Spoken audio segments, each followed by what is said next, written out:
Alright, what is up everyone? Welcome back to the channel. My name is Chris, and today I have a topic that I've been wanting to talk about, and I was kind of waiting to see if there was any more news with the Flyers and would they do anything and this and that.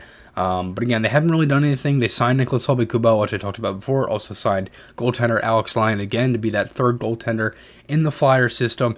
I just want to talk about Lyon for a little bit there because I saw a little bit of complaining and some people kind of wondering why did they sign him, because it's like, to me, I like Lyon. Very good person. We had him on the podcast before. That episode is still up. We actually had him on when the Flyers were still in the bubble.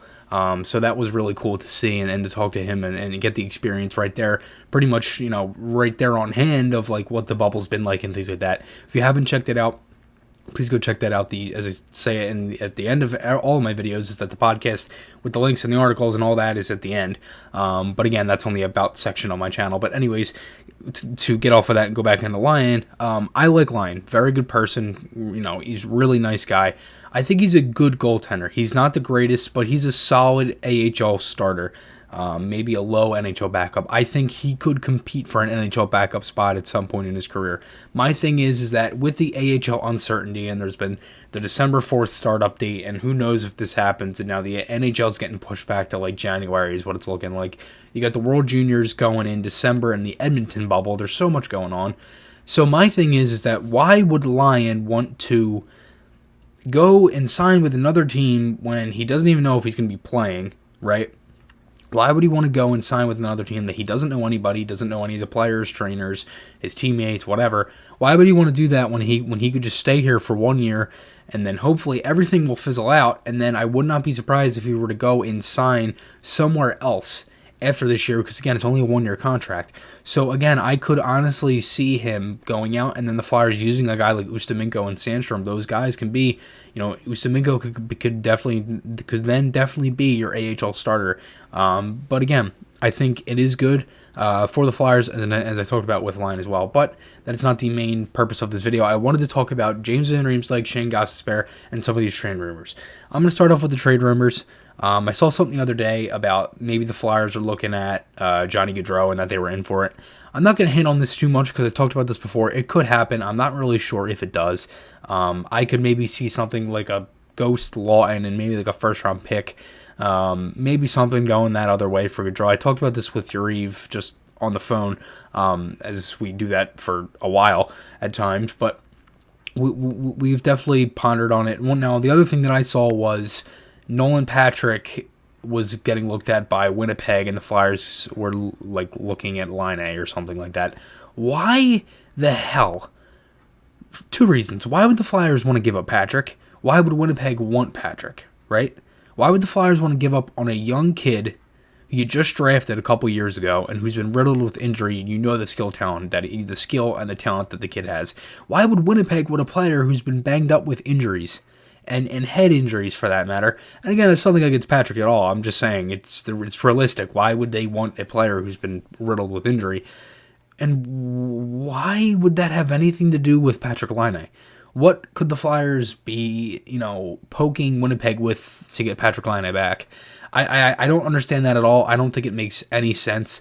To me, when I saw it, I thought it was just a big chunk of bullshit, because to me, it makes absolutely no sense, and it just seems like something that is just kind of being used for clicks and views and whatever on Twitter. But again, I'm not really sure what happens there. To me, as I said, I don't really understand it. To me, it makes absolutely no sense.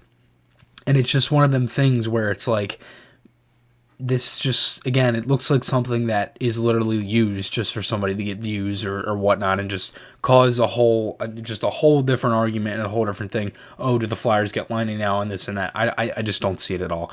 And I'm not saying that the Flyers can't get Laine. I just don't think Patrick is in the mix.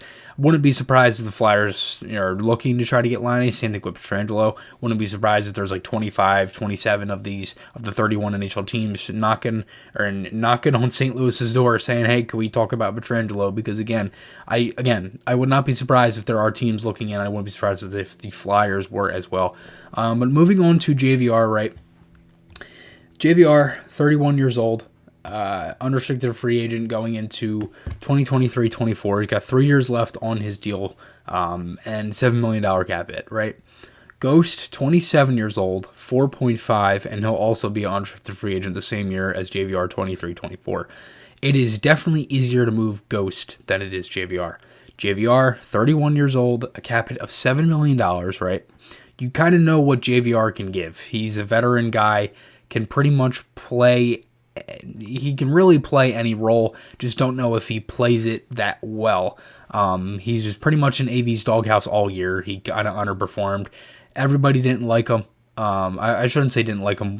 Everybody was disgusted in his performance. I personally was, because again, I felt like a majority of the games he was skating with cinder blocks on his skates, and it just seemed like he drank a bottle of mud. But I'm not really sure what it was with JVR. I just think he didn't have that click, that drive to get him going, and he found it too little too late in the playoffs. I think he found it in game 3 versus the Islanders, and that third line with him, Lawton, and Pitlick had the goal, and really after there, he had 2 goals in 2 games. He looked good, and then again the Flyers ended up falling short in game 7. But again, it's definitely easier to move Ghost than it is JVR. I'm not really sure what team's going to take a guy already, in his 30s in a flat cap.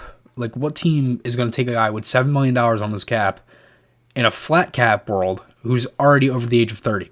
I'm not really sure. Like, it's tough because, again, the cap is staying at 81.5, so there's so many moves and deals that could happen. So, again, I'm not really sure what happens there. As for Ghost, definitely easier.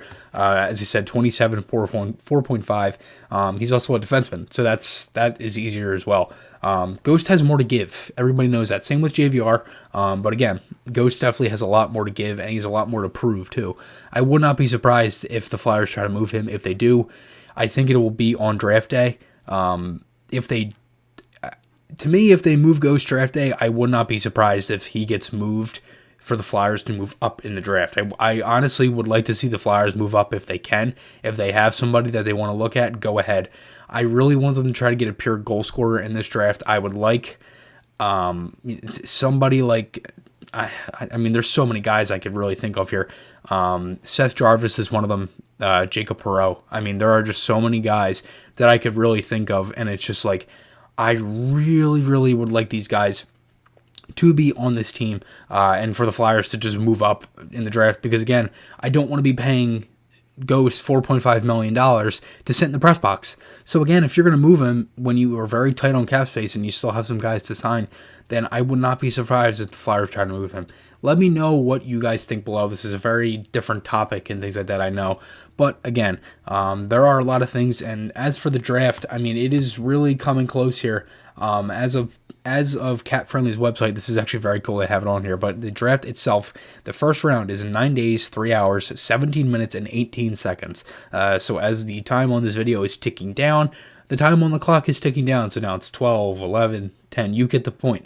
But guys, remember, podcasts, articles, those links are on my channel. Hope you guys enjoyed this one. I'll see you guys in the next one, and goodbye.